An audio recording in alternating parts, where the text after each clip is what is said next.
بسم الله الرحمن الرحيم. متابعي كبسولة رياضية. الإعلام الرياضي والوسط الرياضي، الجميع يتكلم عن حاجتين: بصرف النظر عن الزمالك والكونفدرالية والأهلي وبطولة إفريقيا، الكلام كله عن الشناوي وشوبير، الشناوي وشوبير، وتصريحات حسام حسن. كل الإعلاميين، كل الرياضيين، كل اللعيبة المعتزلة، كل من هب ودب بيطلع علينا في جميع البرامج، نتابع جميع البرامج. السؤال الأول: شوبير ولا الشناوي؟ الشناوي ولا شوبير؟ وتصريحات حسام حسن. هنرجع لتصريحات حسام حسن.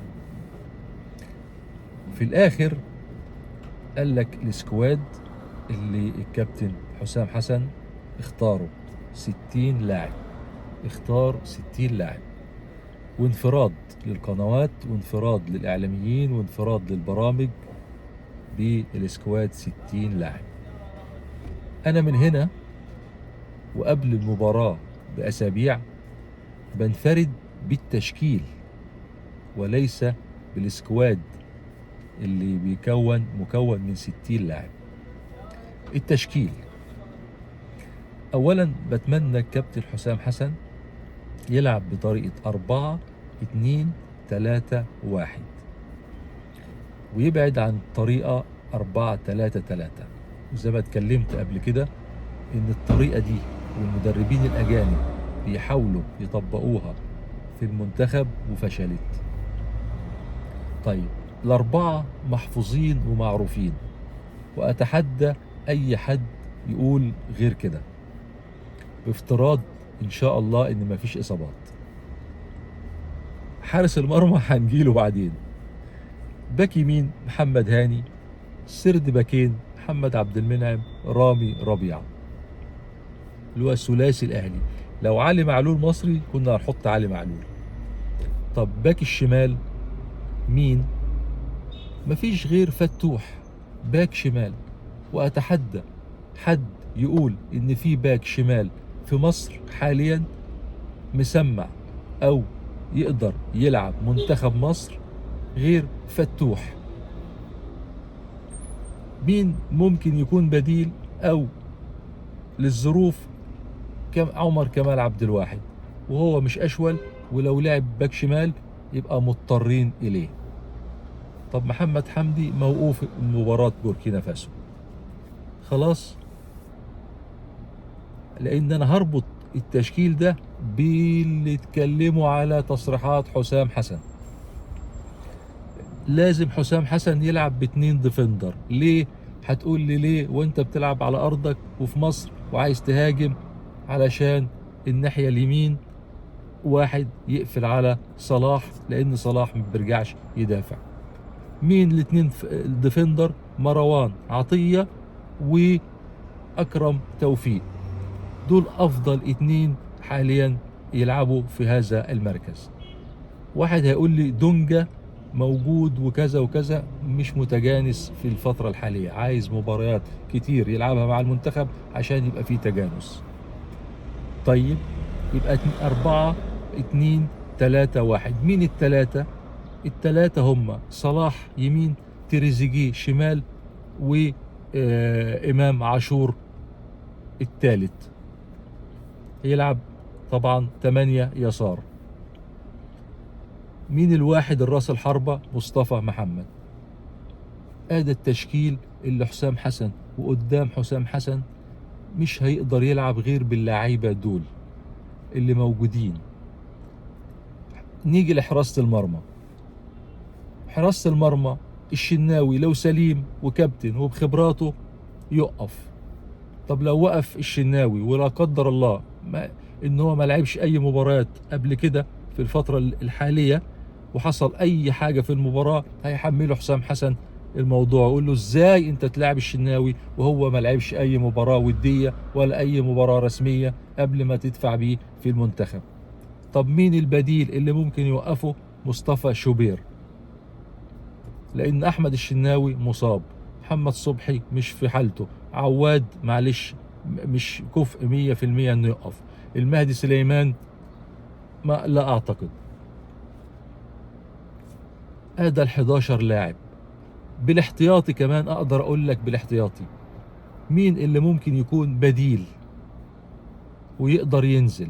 عندك 3 أو 4 لعيبة: مصطفى فتحي، عمر مرموش، راس حربة مين ممكن، هنقول كهربا.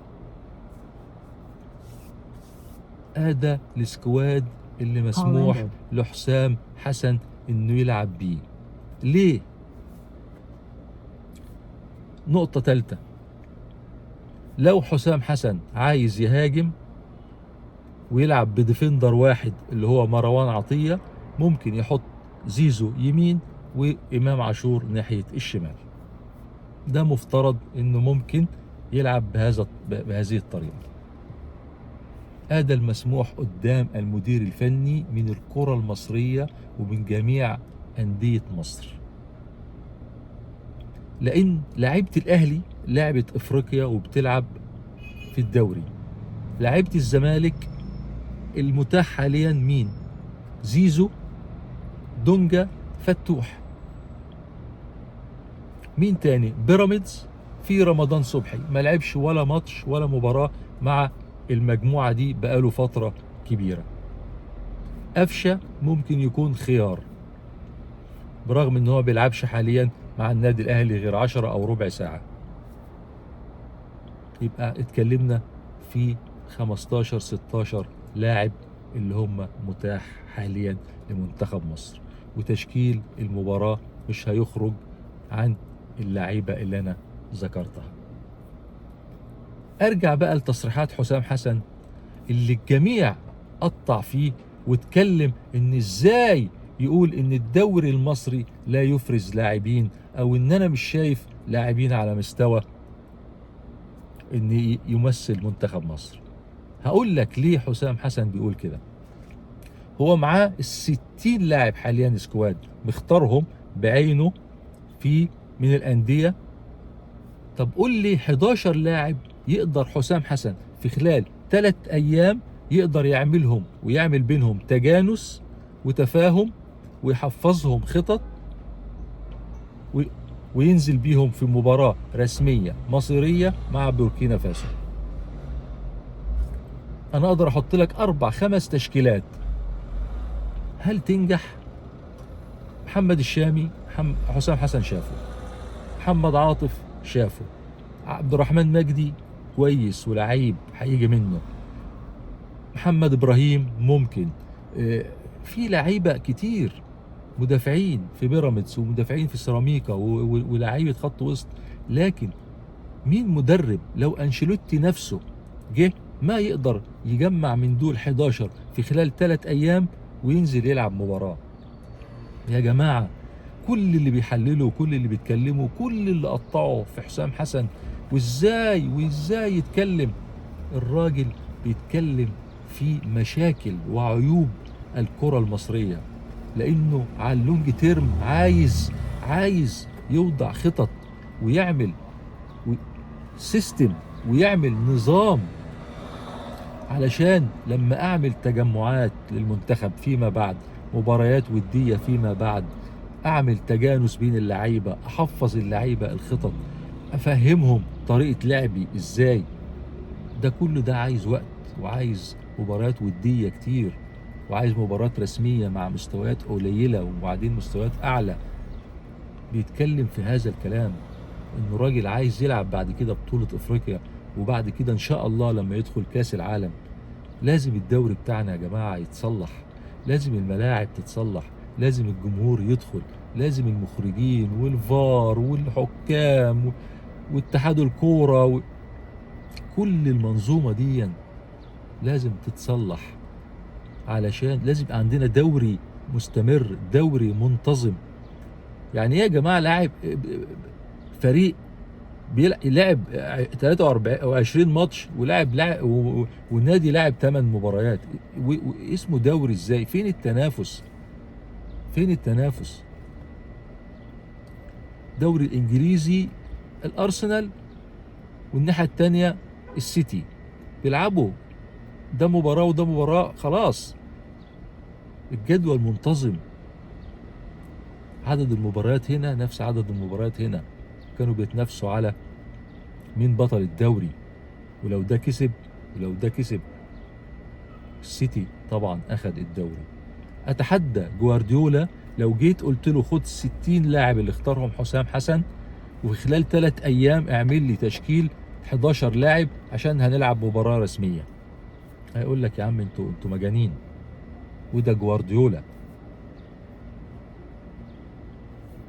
ناس بتعلق على التصريحات للأسف.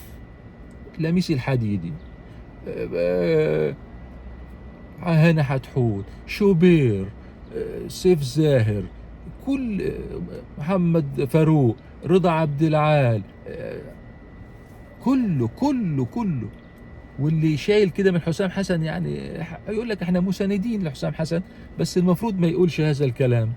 واللي جواه غل وكره لحسام حسن يقول لك ازاي يقول هذا الكلام، وازاي. يا جماعة انا يوم 23/5/24 قبل الماتش تقريبا يوم 10/6 قلت لكم التشكيل يا جماعة، قلت لكم اللي يقدر يلعب بيه حسام حسن، لان مجموعة لعبت مع بعض قبل كده، في تجانس، في تفاهم، لعبوا قبل كده مباريات. حسام حسن اللي هيقدر يعمله هي تدريب واحد هيجمعهم، يقدر يديلهم بعض اللمسات، لو في كور ثابته، لو في تدريب على الكورنر، لو في صلاح ممكن يستغل ان هو ناحيه اليمين، لو يضم ناحيه مصطفى فتحي، مصطفى محمد في النص ويطلع اللي يقدر.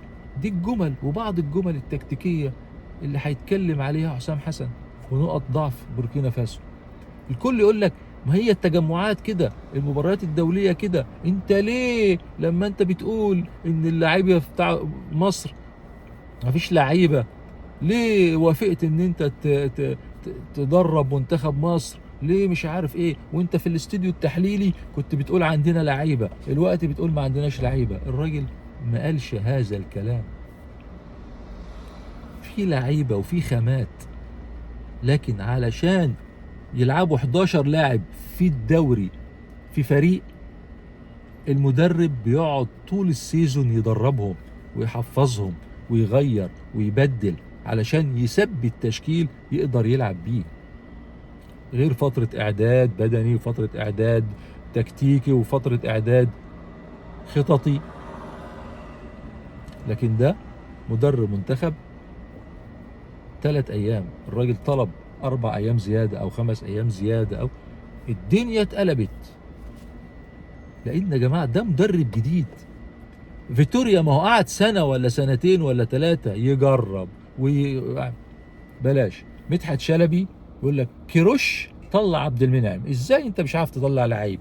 كيروش طلع مش عارف مين، كيروش. طب كيروش تعال نشوف كيروش لعب دورة ودية وما خدناهاش، بعد كده راح لعب مباريات ودية في مصر ومش عارف ايه، ما عملناش فيها حاجة لحد ما راح بطولة افريقيا. يعني كان عنده وقت يجرب لعيبة ويختار لعيبة ويحفظ لعيبة، ووصلنا للنهائي بضربات الجزاء وطلعنا من تصفيات كأس العالم. لأن احنا بنبص تحت رجلينا، ما بنبصش قدام، ما بنبصش ازاي نطلع جيل من الناشئين، جيل من لاعبين مصريين يكون عندهم المنتاليتي والفكر في انه ازاي في لما جمعوا 3-4 ايام مع مدرب منتخب يقدر يأدي. دي القماشة يا جماعة المتاحة، ان 3 أو 4 لعيبة بيلعبوا في افريقيا وبيحتكوا وما بيوصلوش للنهائيات غير الاهلي والزمالك. اللي يقول لك لعيبة محترفة، احنا عندنا 6-7، احنا ياما خدنا بطولات باللاعيبة المحليين، وطول عمرنا عندنا عدد من اللاعبين المحترفين. طب هو ده حلو يعني؟ ده صح يعني؟ ايام الكابتن حسن شحاتة قد ايه كنا بنتجمع، وقد ايه كانوا بيعملوا معسكرات، وقد ايه بيلعبوا. وقعد حسن شحاتة 6 سنين يا جماعة مع المنتخب عشان يقدر ياخد البطولات دي. للأسف، للأسف أتحدى من شهر فات وأكتر جميع القنوات وجميع البرامج الرياضية، هو سؤال: شوبير ولا الشناوي؟ شوبير ولا الشناوي؟ وازاي حسام حسن يصرح بهذه التصريحات؟ لكن ان احنا ناخد الكلام ونحلله ونبني عليه ونحل مشاكلنا في الكرة المصرية، ونقدم حلول للكرة المصرية، ونقدم اقتراحات، ونقدم ورقة عمل. لكن للأسف متابعي كبسولة رياضية، لو عجبتكم الحلقة نكمل إن شاء الله. كل التوفيق للعميد الكابتن حسام حسن، إن شاء الله ينجح، إن شاء الله ينجح رغم كيد الكائدين وحقد الحاقدين. ليه يا جماعة كده لا كرامة لنبي في أرضه؟ لو مدرب أجنبي قال التصريحات دي عادي والدنيا عادي، لكن عشانه مصري وهو حسام حسن الدنيا اتقلبت عليه. آخر حاجة يا جماعة، شوبير ولا الشناوي؟ هو ده اللي احنا فالحين فيه بس. شكرا والسلام عليكم ورحمة الله وبركاته.